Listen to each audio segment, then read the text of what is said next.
Welcome to the Popcorn Talk Network, for the online broadcast network that features movie discussion, news, and interviews. Press 1.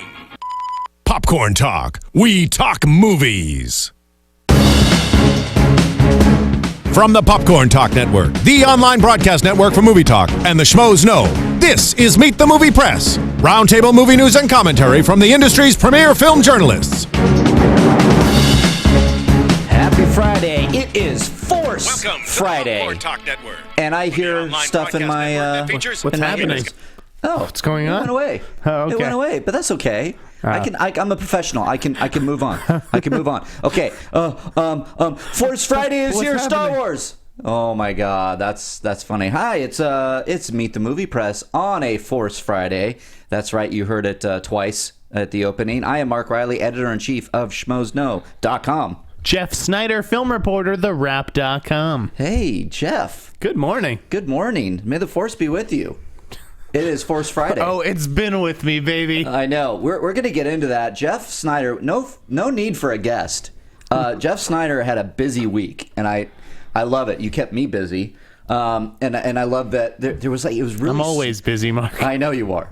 It was kind of slow for news, and do I remember you tweeting something out like maybe we could report on news, or was that a I think I said not everybody takes the week off before Labor Day. There you go. Okay, see, because you dropped some big ones, and I pulled and some rabbits out of some hats. Exactly. And but since it is Force Friday, I know you guys have been tweeting, and we are live on YouTube.com/Popcorn Talk Network. I see you all there. Thank you as always, and for rating and subscribing to Meet the Movie Press on iTunes. Keep doing it, guys. You're keeping the lights on the spaceship going.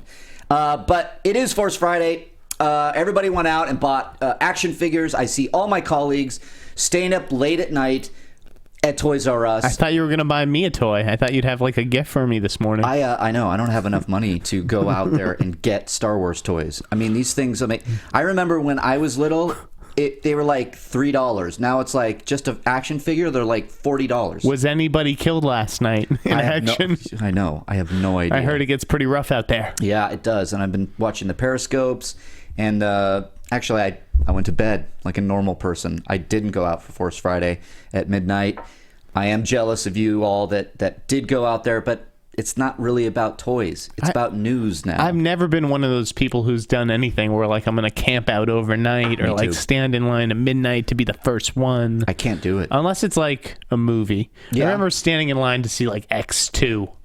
Yeah, that line was deep. The longest I've ever waited was Phantom Menace, and that wasn't a overnight thing. That was like a 8-hour block, and we played Star Wars Trivial Pursuit.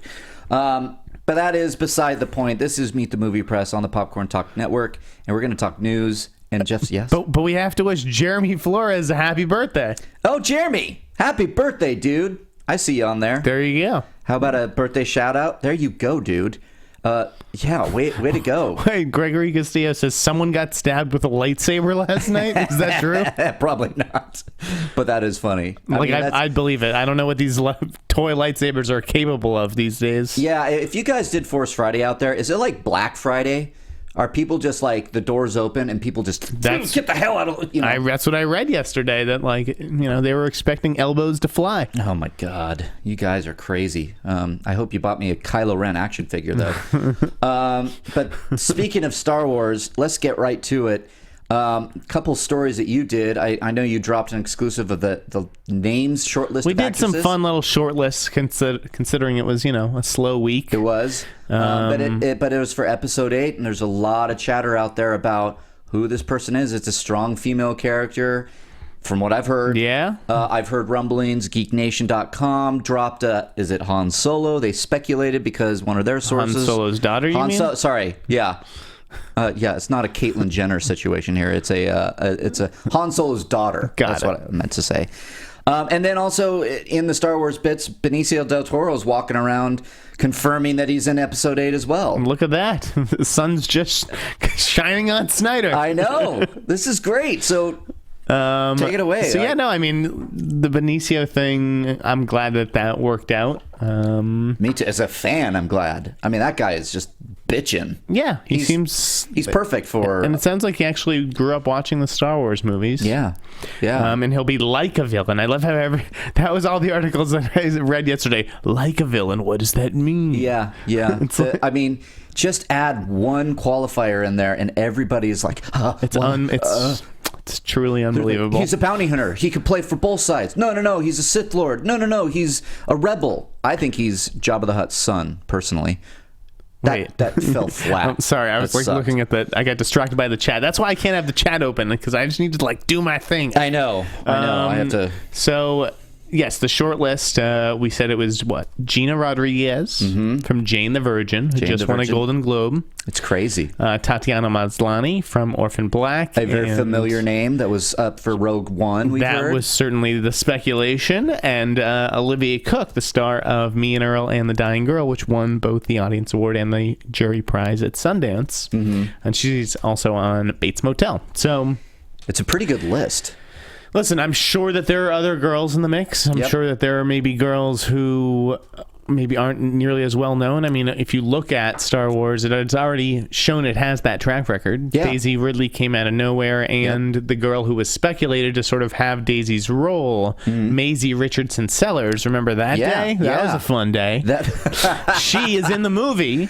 Right, but in a different role. So these are two actresses who kind of came out of nowhere, and I could certainly see Star Wars doing that again on Episode 8. Yeah. But as far as the more established names, I do think that those three are certainly among the top candidates, I would say. What I like about this news is that we still know pretty much nothing about the plot of Episode 7. I know probably a lot of you out there are reading every spoiler there is.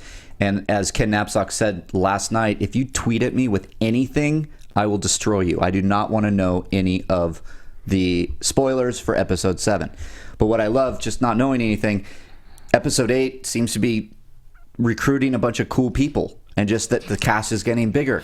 And there's a lot of diversity. And there's females. There's going to be new characters. That's not going to be the exact same group from Force Awakens. Sure. Now, I don't know what the deal is with Daisy Ridley. There was obviously a lot of speculation about that, and it's if they're casting a young girl, what happens to Daisy Ridley? Yeah, I think... I have no idea. Nothing. I think Daisy Ridley could still be one of the main leads as we go into 8. Yeah, I don't know necessarily the size of this role that they are testing young girls for in Episode 8. Right. It could be a really key role that becomes much bigger in Episode 9. Who, I don't know. Yeah. It's just fun. Out of the names that you dropped, who's your favorite?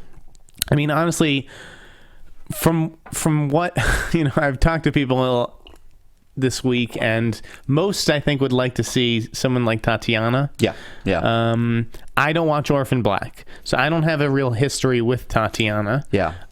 Gina, I think, is the real deal. I think she's actually tough. She's a little firecracker. Yeah. And she's killing it on that show, Jane the Virgin. I haven't seen Jane the Virgin. And it has a huge fan base over there on the CW. Great. She won a Golden Globe. Yeah. She's just one of the, sort of hottest Latina actresses in the business right now. Yeah. So that would be pretty exciting. And listen, I loved Olivia Cooke in Me and Earl and the Dying Girl. I don't know what the role is, so it's hard to say who would be the best. Yeah. They're all really talented. I'm kind of with... I have no opinion. I am not familiar with anyone's work, except maybe, I haven't seen Me, Earl, and the Dying Girl, so I know nothing aside from seeing a few clips of. She's been in a few different horror movies too, Olivia Cooke. That's right, and was good in them. And, she's good on Bates Motel. So, again, who knows what's going to happen? I just put out that story because that's what I was certainly hearing. Those are the three names that were coming back. Yeah. I mean, it was great speculation. It's great and fun to speculate what female character what kind of character is it? Han Solo's daughter? Is it a new character? It's fun. And Olivia Cooke is certainly in demand after Me and Earl. I know the movie didn't do that well. Sure, but she was excellent. Right. She was excellent in it as a young cancer patient. So she is also in the mix for Ready Player One. Yes. Which Spielberg is doing at Warner Brothers. That was the second list that Mr. Sneider dropped. We decided to do them at the same time. I love it. It kept me busy. Because, I was like, with Olivia being in the mix for both roles, I think we wanted to sort of include that little nugget in each of the other stories, essentially. And these are two big projects, and maybe she'll have to make a choice. Maybe she'll get them both. Maybe she won't get either. But it's a good. Either way, it illustrates that I think a lot of top directors in the business are considering her for these kind of major roles. So this role in Ready Player One is, I believe, it was a little confusing. I read the book, but it was a while ago. Yeah. And it's like, we have Wade Watts, the protagonist, and Justin Kroll, after I did that story, said that he'd heard Spielberg really liked Nick Robinson from Jurassic World, which was very interesting. That is interesting. Yeah, I kind of had a hard time sussing out who that male choice might be. Yeah. And I'm sure there are still others in the mix. Again, it's very early in the casting process. Yeah. In Ready Player One. But yeah, so the girl is Artemis, who is the avatar of Samantha Cooke. Right. So I'm sort of unclear as to whether the same actor will play the human and the avatar, or if they'll have different actors. Right. Which I think they will for some roles at least. I think the avatars. I started maybe the first 5 chapters of Ready Player One. Then I moved and lost the book, and I just found it again. So I'm like, okay, I'm going to get back into that. But I think I want to say they have likeness. The avatars have some likeness. They have some of their likeness, but some of them are completely different. That's right. Okay, that's gonna be interesting. I think Wade Watts, whoever gets cast as Wade Watts, would still be the avatar, right, inside. Yes, Oasis. So either way, that's the virtual reality universe. Anyways, people are really excited about that movie, and so I'd heard that it was Olivia Cooke, Elle Fanning, who is sort of like, her and Chloe Moretz are sort of the default young actresses, maybe again with Haley Steinfeld. Yeah. Where it's like, you need to try to get one of these 3 17-year-old girls or whatever, I don't know how old they all are, to be in your movie, and you basically have a go movie. I mean, they're all good names, and I mean, I'm so glad that we're getting some good talent up, especially for Ready Player One, and if you're saying Kroll, Nick Robinson, is that Nick Robinson? Yeah, from Jurassic World. Yeah, I mean, Kings of Summer. He's okay. I mean, he didn't get a lot to do in Jurassic World. I thought he was doing. I mean. Yeah, I mean, he's running away from dinosaurs. Again, this is who knows if he even wants to do another potential franchise or something like that. Well, it makes sense. Spielberg's looking at him. I don't know if Ready Player One is a potential franchise, but anything could be these days if it's successful enough. I suppose. Yeah, but those are great lists. Lola Kirk was the third girl on the list. It was Lola, Elle Fanning, and Olivia. Okay, and who's Lola? Lola Kirk that was the one I'm not familiar with. She's in Mistress America, the Noah Baumbach film. With Greta Gerwig, and she was very good in it. She was also in Gone Girl, and she is the girl on Girls, the British one, right? Right. Jemima Kirk. That's her sister. Wow. Good Lord. How do you keep it straight? Because I can't. That's the job, buddy. I know. What else you want to talk about? Well, I mean, there's a lot out there, and especially some of the. I mean, you dropped some big ones. That was your second one that I would say. So let's just go. It's the Jeff Sneider hour. Cate Blanchett as Lucille Ball in Aaron Sorkin's biopic. That was an exciting one, huh? That is my favorite news of the week. Honestly, it was a sort of affirmation of what we kind of do. Yeah. Because it was nice to see a story go viral and get picked up everywhere that was not about fucking Marvel or DC or Star Wars. It was honestly a sign that people still care. Yes. And for me, I grew up watching I Love Lucy. I was a big fan, knew of the behind the scenes stuff with Lucy and Desi. Took the Hollywood tour where I saw their house, and a story that Lucy was locked out of her house and she climbed over the fence. That's what I learned on the little Hollywood tour. She literally was like, they're like, this is where she got caught by the cops climbing over the fence because she got locked out. And I'm like, that's awesome. But this Aaron Sorkin, good Lord, this is fantastic. And Cate Blanchett, I mean, this sounds like an Oscar pairing right there. Yeah, it's pretty exciting. Hopefully everything comes together and the deals close because, Aaron Sorkin can drive a hard bargain. He sure can. Now, I wonder if do you think he's the best paid screenwriter in the business? Probably. I would think so. Yeah, who's not like a director. Yeah. He very well could be. He's like the last of the like, I feel like the Hollywood screenwriters that just like, he has a lot of power, he has like a lot of weight to say what and so there is no director. It's just kind No, of... there's no director yet. Okay. It was interesting to see some of the speculation about Desi. Oh, yeah. Do you have any speculating thoughts on Desi? I don't think I'd like to speculate at this time. I think that they might already have someone in mind. I'm sure they do. One of Kate's fellow Oscar winners. Yeah. Okay. But interesting. yes. I kind of I like it. I mean, yeah, I'm with you. This is, I mean, you guys out there, what do you think of this Lucy news? Because I know you're on the live chat here. I feel like Sorkin would do such a good job sort of capturing the light of that couple and also the darkness that sort of was under the surface. Yeah, he's perfect for it. He's very perfect. Yeah, let's hope he goes for it, Like I'm pretty sure he's planning to do it. Yeah. But there's no deal yet. Yeah, okay. I like this.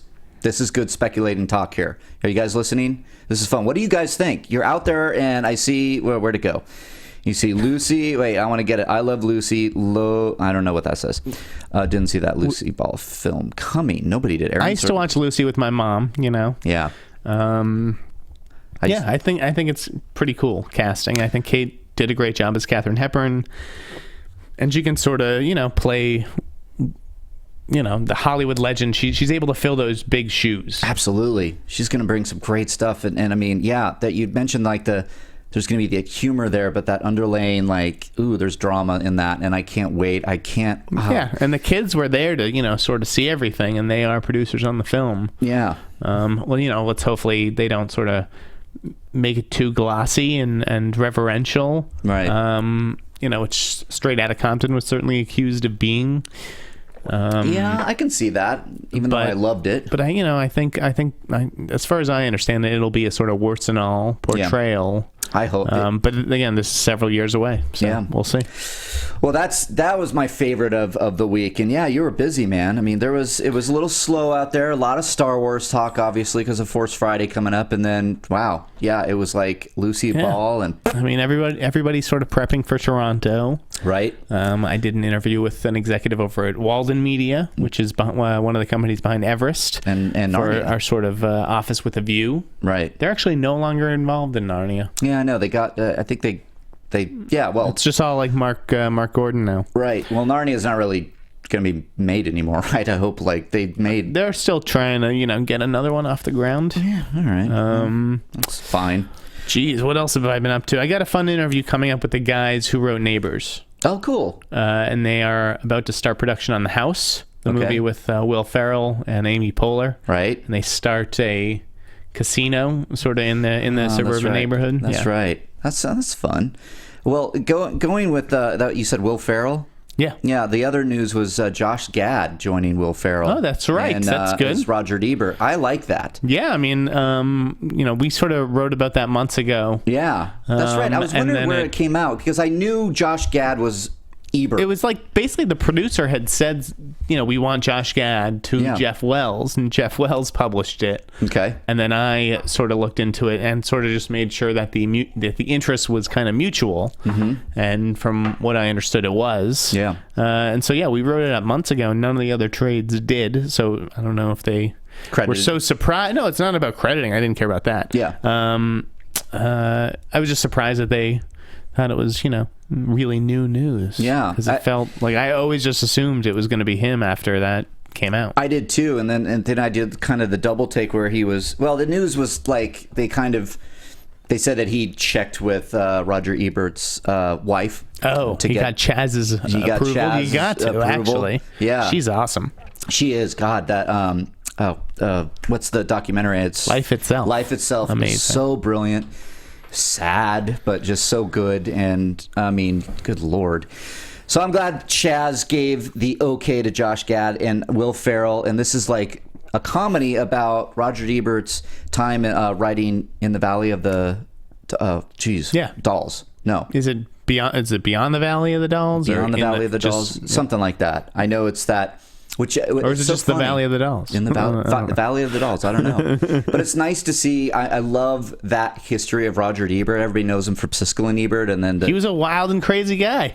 Dude, watch Life Itself, guys. That guy, Roger Ebert, partied. Yeah. He had some fun.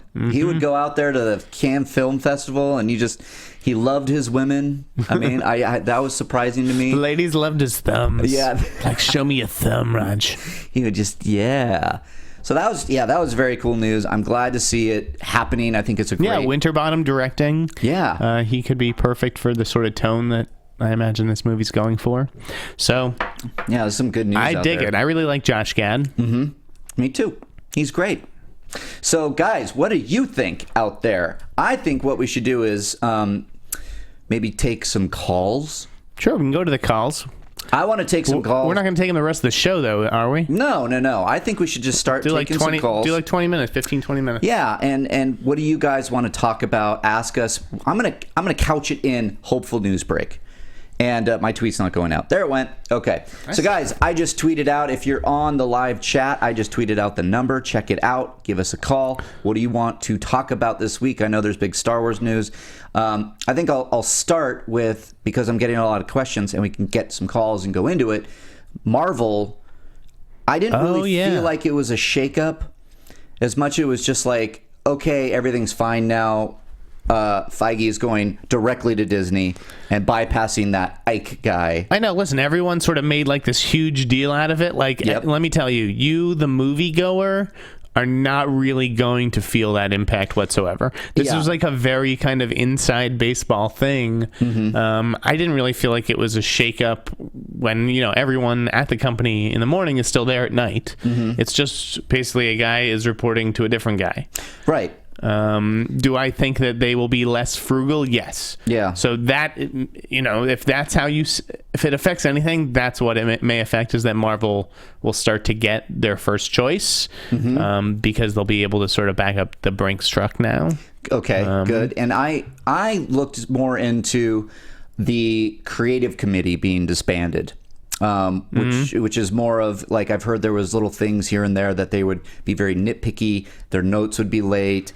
I'm interested in what that means, and we can discuss it a little bit more. First of all, I don't think it was disbanded. You don't? Okay. No, I think that they're just like that whole committee still exists. Yeah.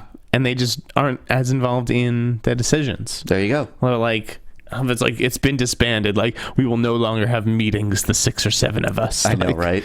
It's like, no, you're not getting... I think that there's still like a brain trust, whether they're only influencing, but like TV, I read something yesterday that like TV was not involved. So it's like, what is involved in this big shakeup? I don't know. Yeah. It's interesting, but I agree with you. I don't think the moviegoer is going to really feel anything. I think it's more business. Yeah, it'll be that when they get stuck on a deal point, Marvel will be able to throw them, maybe something on the back end now, or an extra million or two on top. Like, perfect. It's that kind of little cherry on top. Yeah. And it looks like we do have a caller. But they are, by the way, they are still, Ike's frugality or whatever put them in this position of success. Yeah. And I don't think that it's going to start just like raining money out of Marvel. Like, they are going to stick to what has worked for them. Sorry, nice. Go ahead, caller. Hey, we have a caller on the line? Hey, guys, what's up? This is Joshua Willingham from South Carolina. Josh, how are you? Thanks for holding there while we broke down some of the Marvel stuff. What do you want to talk about this fine Friday? Well, I just tuned in, so I don't know if you guys have talked about the Benicio Del Toro with the story about him joining Episode 8. Yeah, we touched on it. He confirmed it. He was kind of talking about it, and then we talked a little bit about, he said, like a villain. So we don't really know what that means. Like a boss. Or if he was just kind of stammering, and it was translated from Spanish, so maybe there was a little bit of a breakdown in the translation. I don't know. I love that when they do the interviews overseas. Yeah. So what do you got, Josh? My question for you guys is, if he's going to take more of like a villain role in Episode 8, do you guys think that Kylo Ren he might be killed off in Episode 7? I mean, I've heard the Star Wars fans talking about that, and I think that has everything to do with Phantom Menace, to be honest with you. I think because this iconic villain image in Darth Maul comes out, and then they kill him off at the end of the first movie, and we didn't have that through-line villain like we did with Darth Vader.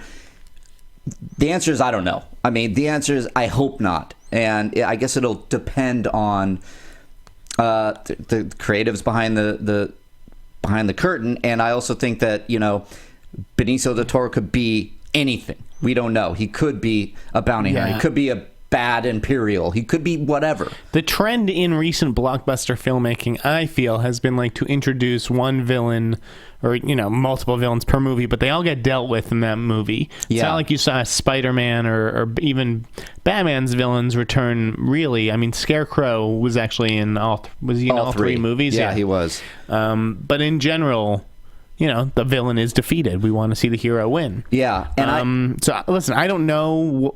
Believe me, I have no insider knowledge of what's going to happen. Yeah. I certainly haven't. When I hear about John and Oscar and Daisy coming back for episode 8. Yeah. I don't often hear Adam's name thrown into that. Okay. It's interesting. He's Kylo Ren, right? That's who we're talking about. Adam Driver. Adam Driver's Kylo Ren, and there's a lot of speculation that Kylo Ren might be related to somebody like a Solo, kind of mirroring the expanded universe. Jason and Josh, do you know who the kids are in those books? I know it's Jason Solo. Jason and... Is it Jana? Jade. Her name starts with a J, too. I can't remember. Yeah. Jaden. Okay, Jason and Jaden. Thank you, Marissa. All these people are like, Kylo Ren won't die until the third movie. Kylo Ren ain't dying. I mean... how do these people know this? The definitiveness with which they speak. They don't. And you never know. What if Kylo Ren goes away and comes back in 9? Right, exactly. I could see him going away and coming back in 9. Yeah. And sitting out 8. But I do wonder, Adam Driver...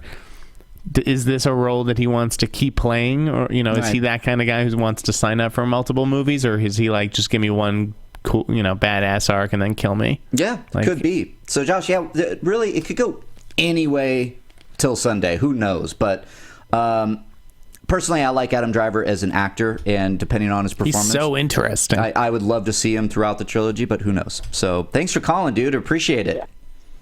Yeah, thank you. All right. So, Senior Nerd on YouTube says, who's directing the biopic? And I don't know if you picked up on it, Senior Nerd. We do not know yet. There's not really any speculating going on as of yet, but I'm sure that's going to break sooner or later with the Aaron Sorkin biopic. So, looks like we have another caller on the line. I love it when we have callers. Hey, you're on Meet the Movie Press. Who do we got? My name's Carlo. I'm from Calgary. What's up, guys? Hey, Carlo from Calgary. Awesome.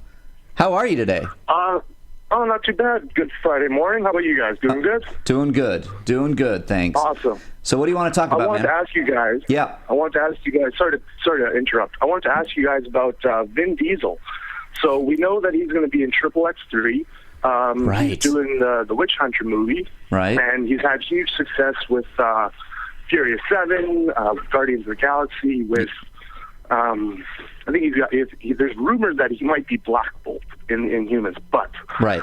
What do you guys think about sort of the semi-resurgence of Vin Diesel's career? What are your thoughts on that? It's a good question. I mean, I'm not surprised. I mean, I think he's someone who's used social media really well. Yep.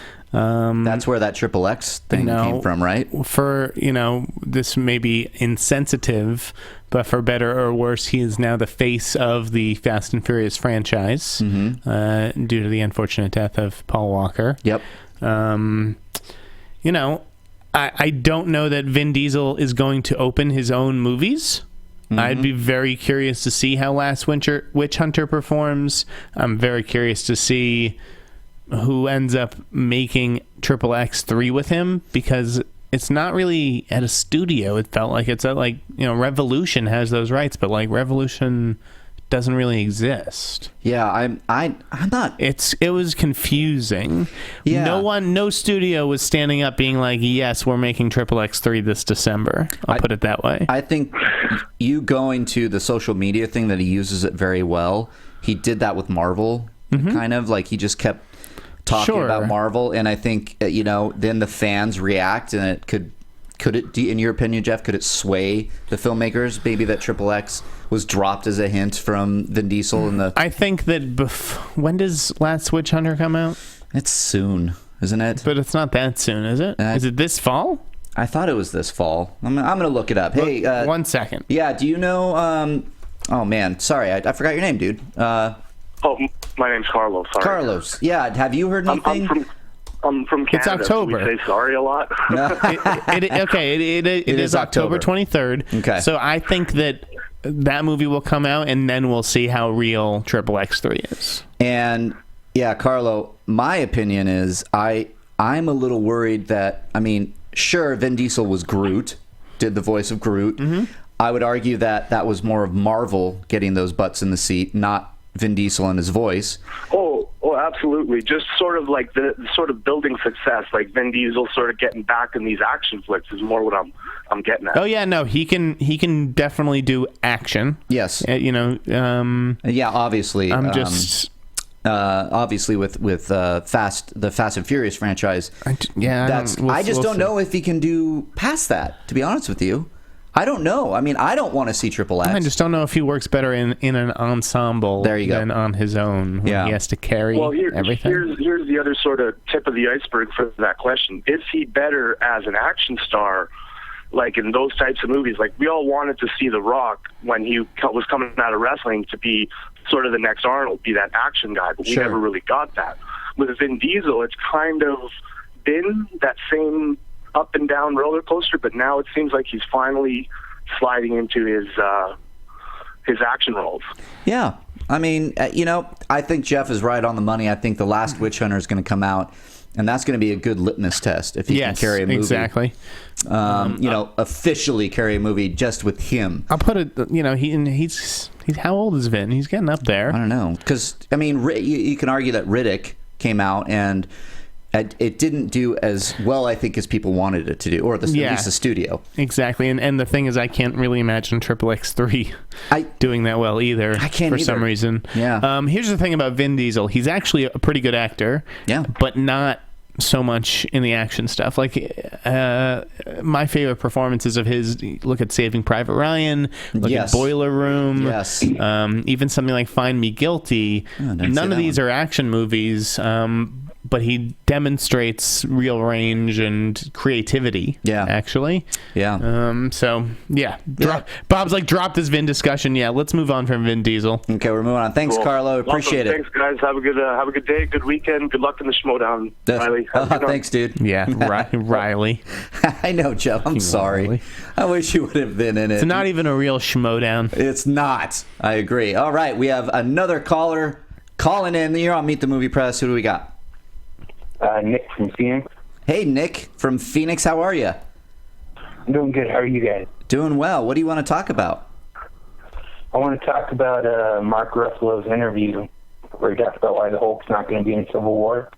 Okay, yeah, that broke. Are you following that, Jeff? I know you're not much into I saw it. I saw the headline. Yeah. About Mark Ruffalo. What do you think, Nick? I was really hoping for Planet Hulk, but I think it's going to be more along the lines of he got rid of Hulk. Like he tried to make the Hulk go away, and now he's just going to be Bruce Banner full time. That's interesting. Yeah, it could be. I think. You think it's semantics, and he's saying the Hulk's not in Civil War, but Bruce Banner is? Maybe he makes a cameo. Well, no. They say that the Hulk did something big. That's what Mark Ruffalo kept saying. Mm-hmm. Something significant. And they didn't want to reveal it in Civil War. That's why they cut it. Okay. So I'm trying to decide if maybe the significant thing that he did was he found a way to make it so he doesn't turn into the Hulk again and go rampaging and destroying. Yeah.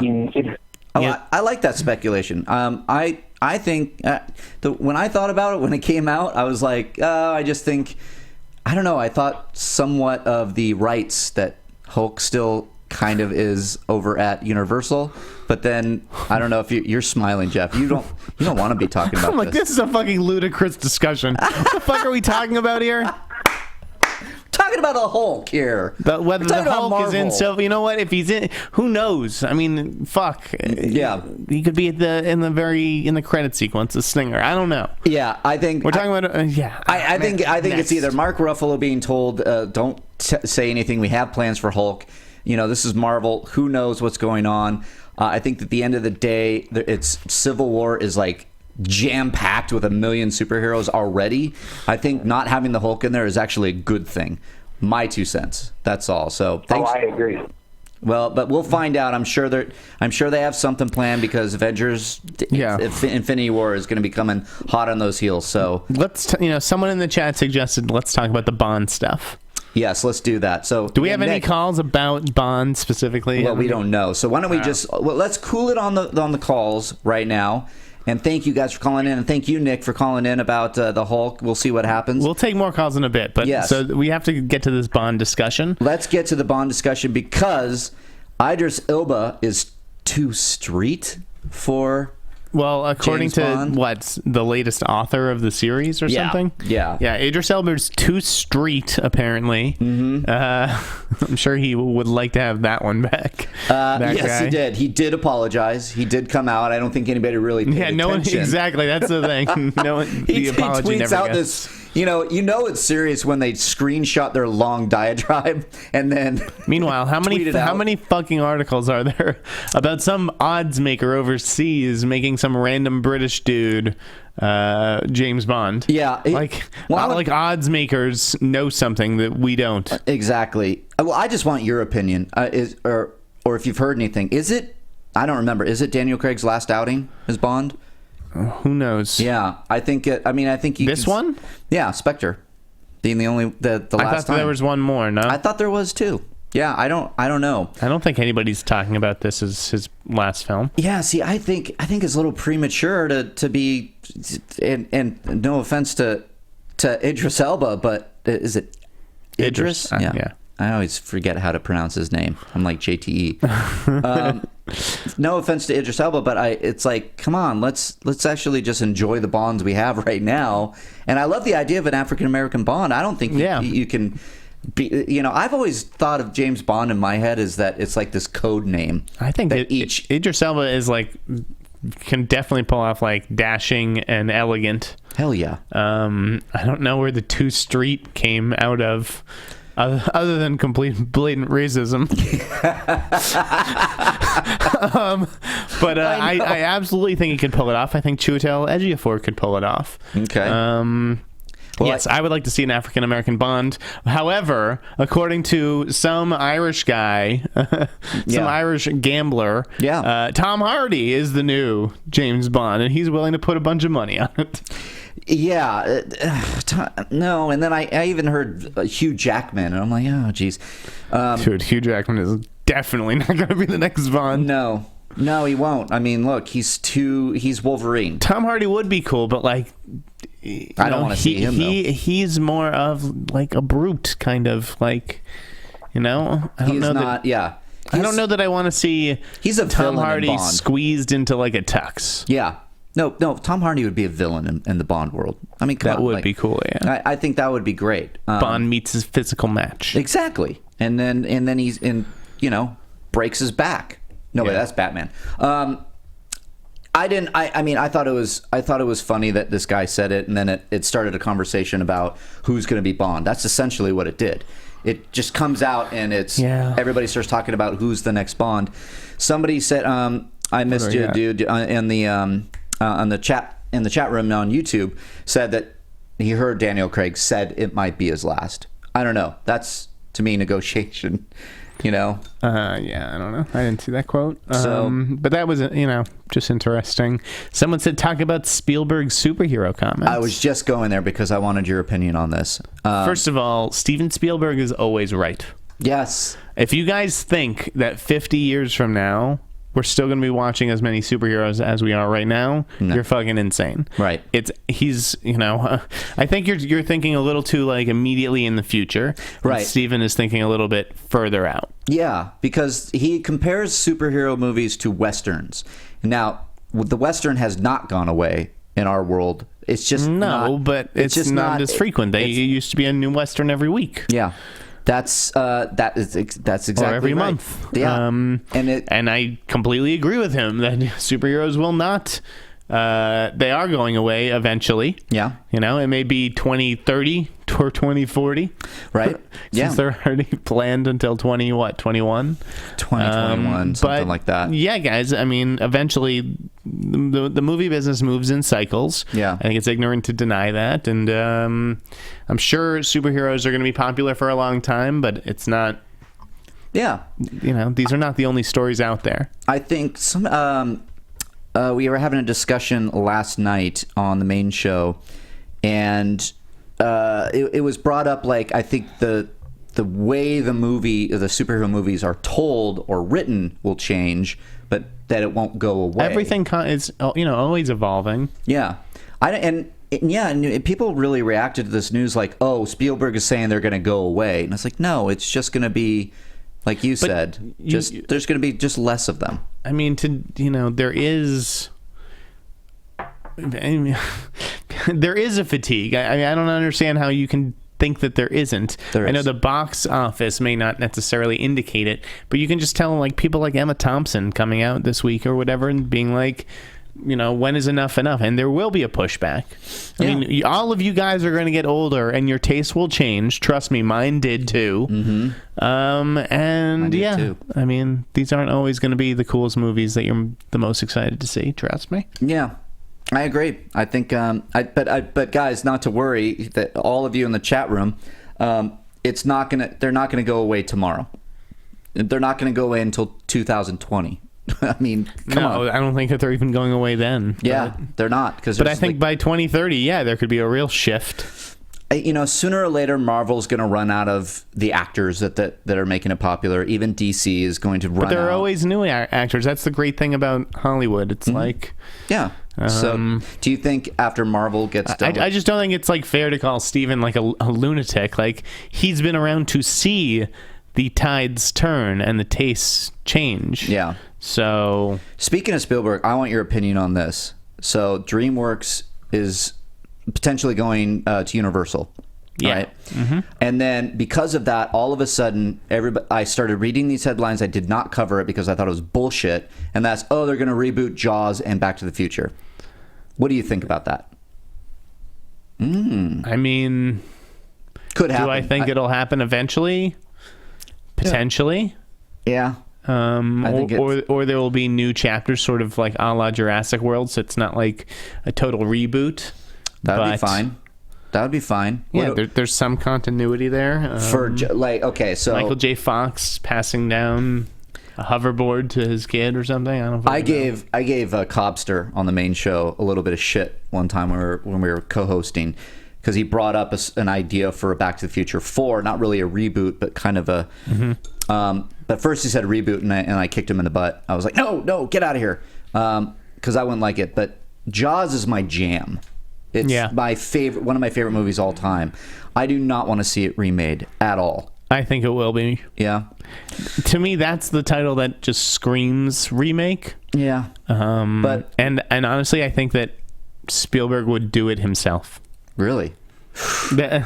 Oh my God. That would be my speculation, is that he's like, listen, if someone's going to remake this fucking movie, it's going to be me. Yeah, like, I'd like to see what I can do with today's tools. Another 40 years of experience or whatever it's been. That is batshit insane, and I could buy it. Then that's a total fucking guess, by the way. Yeah, I know it is. Guys, do not. But this is not breaking news here. Obviously, they can't do it without him. They can't. And his blessing. So whoever does do it will be handpicked by Steven. Yes. I can sort of see a Jurassic World kind of spin on it. Just maybe. And somebody brought up a great point too about the Jaws idea movie. It's nice to get away from the blockbuster fare, even though Jaws arguably is what created the blockbuster, but that it's a contained story, very personal. It's a man versus nature, shark, small town. So that would be a refreshing thing to see in the summer blockbuster category. It's just sitting there waiting to be remade. Let's be serious. Like, that would be a summer blockbuster event that would probably gross $1 billion. Yeah. So like anytime they want it, they can have it. Oh boy, that's scary to think. Well, but I can't wait for the new shark movie that Sony's doing with Blake Lively. Yeah, me too. That should be interesting. I thought you were talking about Meg over at Warner Brothers. No, I'm not talking about fucking Meg. Jeremy Ledger on the YouTube chat says Zemeckis, all caps mind you, Zemeckis said the only way they'll reboot Back to the Future is over his dead body. He owns the rights. I did hear that. I know Zemeckis is said that. He must co-own them with Spielberg, though. Spielberg's definitely involved in that, isn't he? And I thought Bob Gale also owns some of the rights. But Talk about that new Tom Ford movie cast. As much as I'd love to talk about the new Tom Ford movie cast, I don't know that it'll play to this particular audience. I don't even know. Tom Ford, the makeup, is it makeup or design? Riley, we got to get you a sit-down with him in Mayimbe. Oh, yeah? Okay. Tom Ford, fashion designer. Director of A Single Man with Colin Firth. That's right. Yeah. Holy crap. That's funny. Guys, wait, I want to just go back through that chat. Someone asked if I'm going to be at Toronto the whole festival. No. Yeah. I leave Tuesday night. Okay. So I will miss the back half of the festival. How long is that festival, by the way? Is it 2 weekends? Or Yeah. Okay. Yeah. I don't know. I've never done the festival beat. Hopefully one day I will. That would be fun. Yeah. Nicholas Hoult is next Bond. God, I hope not. Nicholas Hoult. That would Someone be funny. says, Steve Buscemi, thank you for being so helpful. Asa Butterfield, Miley Cyrus. I love that people actually waste energy typing some of this shit. I know, guys. And we are looking at you on the chat board. Pirates 5. All these people want to know about Pirates 5. Leave this chat room. Oh, God. Pirates 5. Are you even interested in Pirates 5? No. Me neither. That's our Pirates 5 chat for the day. Yeah, guys, so we're going to start wrapping it up. You guys, Black Mass early reviews. What are you hearing about Black Mass? Yeah, it sounds like reaction's pretty good. Yeah, I want to do some prestige talk here. And ooh, okay, good way to end the show. Yeah, so we're out of the summer officially, and I thought it was a kind of a lackluster blockbuster season. I thought a lot of movies kind of fell into the trap of just here's the blockbuster formula. And it's interesting. I've heard that, but yet I thought it was a pretty good summer. See, I just didn't enjoy the movie, and I thought it was Jurassic World. I love Jurassic World. Mission Impossible. Did you see it? No, I haven't seen Mission it. Impossible is terrific. Ant-Man. Yeah, Ant-Man I loved. Ant-Man really good. Compton. Yeah. Compton, favorite movie of the summer. Okay. No, sorry, I'm going Inside Out. So all those movies, yeah, Inside Out. I guess I'm referring to. This was a good summer. It was a good summer, but I guess it was my thinking behind Avengers. The more I think about Avengers, the more I was like, it didn't really hit for me, and that's because I think I loved the first one, but it's still successful. Mark, I don't know what to tell you. If you were expecting anything out of Avengers Age of Ultron, that's your own damn fault. Yeah, you're right. I think what I'm saying is the superhero movies, I thought there would be, like Fantastic Four was such a bummer that it didn't do well. That was a bummer. I guess that's where I'm going with this. There's a few bad apples, but don't let it spoil the whole summer. No. So I guess my point is now we're out of summer, and there's already some Oscar talk with Black Mass at least. Between Black Mass and Johnny Depp and We Are Your Friends and Zac Efron, we are going to have a hell of an Oscar season. We are. No. That thing bombed. I don't even know. I didn't see it, so I don't know what. Yeah, it disappeared like a fart in the wind. Yep, it sure did. What are you looking forward to? Black Mass, I hear, is terrific. Yeah. People seem to be really into it. With the reviews coming out of Venice, right? Venice, yeah. I'm going to see it in Toronto. Okay. Next Monday night. Perfect. And then what do you think about Steve Jobs? Do you think that's going to be an Oscar contender? I don't know yet. Yeah. That could go either way for me. Yeah. So, but I saw some Oscar-worthy stuff. Lay it on and me. I thought Spotlight. Tom McCarthy's movie about the Boston Globe journalist who uncovered the Catholic Church sex scandal. Yes. And the cover-up of abusing children. Yeah. That, to me, I can finally say it now, was absolutely excellent. Who said that? Somebody else said that I was working with. Yeah, I know you said that. I know you had mentioned that off air once that you really liked it. Yes. So that's such one of those stories that I want to see this. It'll send chills down your spine. The performances are all terrific, particularly Michael Keaton and Ruffalo and Stanley Tucci. Yeah. Whose part is a little bit smaller, but equally effective. It could, Chris Tapley of Variety, now at Variety, brought his In Contention column over there. Nice. He just wrote an article about how it could be Open Road's first Best Picture contender, which is a shame because Nightcrawler should have been nominated last year. I do think that Open Road has a chance with it. I thought it was really, really strong. The best journalism movie I've seen since The Insider. Yeah. And Chris Skillick quickie. My associate editor, by the way, on schmozno.com, wasn't it Alicia that was talking about it? Alicia, yes, I think you're right, Chris. Alicia Malone, who does the Indie Spotlight on the main show, she's got this bagged. I mean, she knows what's coming out, what's good, what to check out. So thanks for that, Chris. As well as Legend and The Danish Girl. Yep. Are two movies with a lot of buzz right now that I'm very interested in seeing. The Danish Girl trailer looked pretty good. Yeah, it did. Everybody's saying Eddie Redmayne, Oscar number 2. He could. I think it'll be him versus Leonardo DiCaprio for The Revenant. Ooh. I think that's going to be a very close race. Ooh, so could it be Leo's year? I think it could be Leo's year. I hope so. He deserves it. It's one of those things, remember, like where you get like Scorsese's like been nominated so many times, and then finally it's just like one of those years where they're like, no, we're giving it to you because you deserve it, but it's also for the past. The physical challenge that I think that he was put through, physical and sort of mental, on that movie. And what about Johnny Depp? Do you think there's a chance? I mean, I think so, just based on the trailer. I think he could be in the mix. Yeah, I'm sure he'll be a contender in the conversation, if you will. Same with Will Smith and Concussion. That trailer came out, causing a lot of waves. Yeah, well, Jeremy Flores, what do you mean? Concussion pussied out. LOL. I don't know what you mean. There was a lot of talk about that. It didn't look like they pussied out at all. Yeah. They didn't have any communication with the NFL. Okay. They made decisions on their own independently, and I think, they're totally entitled to do that. So and they're doing what any studio would do. Like, it's just, again, the emails expose the development process, which I think a lot of people don't understand. Right. Well, I want to see that because I think the subject matter is amazing and so worthy of talking about. And it's something that's like getting more and more press as they figure out these sensors that they put in the helmets, and you can tell on a computer that this might be a concussion. So interesting. I also think if anybody wussed out, if you will, it was Sony. Yeah. In showing the film just to sports journalists. Oh. And they showed it to the staff of Sports Illustrated. Okay. And I think those guys are sort of approaching it from a very different point of view as film journalists or critics would. So, I'd like to see them sort of start screening that for more press. Yeah.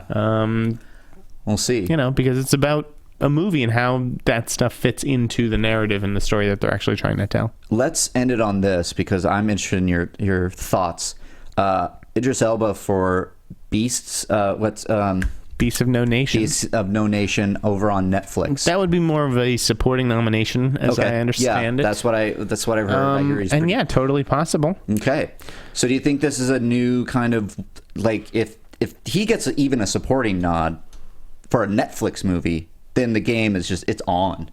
Then it's like it would certainly put them in the game. That would be very exciting. I think I think it's very exciting. I think that since we have all these options now with Amazon and even Apple is threatening to go out there with some original material, I think you'll be able to. I think it's any day that we're going to see a Best Picture nomination in the comfort of our own home when it's released for everybody. I think it's there. Don't you think? I don't know if I see Amazon or Netflix representing a Best Picture winner, but you never know. Yeah, I think it could happen, and I think it will happen sooner or later. And I'm wondering if it's because maybe there's superhero fatigue. I think it all comes back to superhero fatigue. I don't know. I mean, those are the movies that really get made, and some of the prestige picks or like these independent movies certainly, but just kind of a good movie. I mean, I would think the biopic for Lucille Ball is kind of that version of like this still behind a studio or a studio behind it, and it's like, we're going to go for Oscars with this one, but we'll see. There's no studio involved. No, that's right. Oh, it's so early. Any day now. Been taken to a studio. Yeah, Straight Outta Compton Oscar noms, maybe. What do you think? Yes. Yeah. Do you think Best Picture? I think Best Picture. I think it's possible because of there could be 10 nominations. I think it's definitely possible. Yeah. I'd love to see Jason Mitchell get a nomination. Me too. He was the best of it. Oh, God, that movie was freaking awesome. I love it. All right, why don't we end it there? Because, yes, Big L246. Compton deserves them. Yes, I agree. Yes, Bleecker Street is teaming, right, on Beasts of No Nation with Netflix. I think that's what okay. Jeremy's yeah. saying. Yeah, Jeremy, you're on it. Jeremy Flores representing on the chat board. So, guys, this has been another edition of Meet the Movie Press on the Popcorn Talk Network. Thank you so much for joining us. And as always, can you rate and subscribe and send out to your friends and, share it on Facebook and like this video as well. And when we post it on Meet the Movie Press on the Popcorn Talk Network Facebook page, give that a like. Let people just spread it out there. If you do a lot of likes on that post that I'll do later today, it'll start showing up in the feed and more people will find this show. And that's what we want, right? Right, Jeff? Yes, Mark. All right, guys. So we will be back next week, right? Yeah. When do you leave for? Yes. No, I will be gone. You'll be gone next week. Yeah, I'm out. I'm gone. So I gotta go find a co-host. So that's what I'm gonna do right now. I'm gonna figure it out. But guys, Meet the Movie Press here on the Popcorn Talk Network. Thank you so much. I am at Reilly Around on Twitter. Tweet at me. That's where you'll find all my updates. And Jeff, where are you? At the Sneider. You can find my musings on therap.com. Have a wonderful Labor Day weekend, everybody. Yeah. Happy Labor Day. Don't drink and drive. Do not drink and drive. And I will see you next week. Thank ya. From producers Maria Menounos, Kevin Undergaro, Phil Svitek, and the entire Popcorn Talk Network, we would like to thank you for tuning in. For questions or comments, be sure to visit popcorntalk.com. I'm Sir Richard Wentworth, and this has been a presentation of the Popcorn Talk Network. The views expressed herein are those of the hosts only and do not necessarily reflect the views of the Popcorn Talk Network or its owners or principals.